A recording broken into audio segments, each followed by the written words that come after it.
एक राजा की इच्छा यह जानने की हुई कि राज्य के लोगों की गृह गृहस्थी पति से चलती है या पत्नी से। इसके लिए उसने एक सर्वे कराया।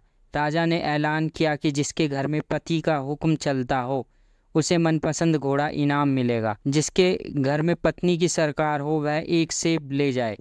एक के बाद एक सभी सेब उठाकर जाने लगे। राजा को चिंता होने लगी, क्या मेरे राज्य में सभी सेब वाले ही हैं?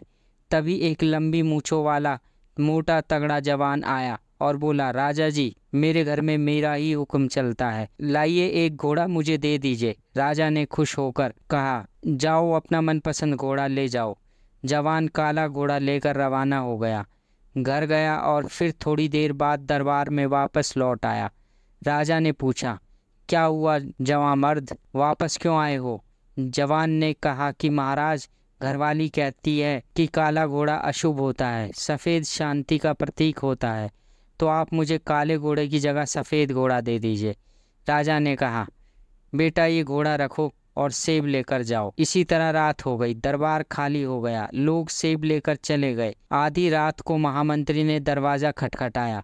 राजा ने कहा, बोलो महामंत्री, कैसे आना हुआ? महामंत्री बोला, महाराज, आपने सेब और घोड़ा इनाम में रखा, इसकी जगह एक मन अनाज या सोने की मोहर रखा होता तो लोग कुछ दिन खा सकते थे या जेवर बना सकते थे। राजा ने कहा कि मुझे तो इनाम में यही रखना था, लेकिन महारानी ने कहा कि सेब और घोड़ा ही ठीक रहेगा, इसलिए वही रखा। इस पर महामंत्री ने तपाक से कहा, महाराज, आपके लिए भी सेब काट दूं? राजा को हंसी आ गई।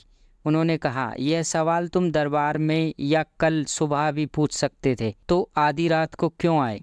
महामंत्री ने कहा कि मेरी धर्म पत्नी ने कहा, जाओ अभी जाओ और पूछ के बताओ, ताकि सच्चाई का पता चल सके।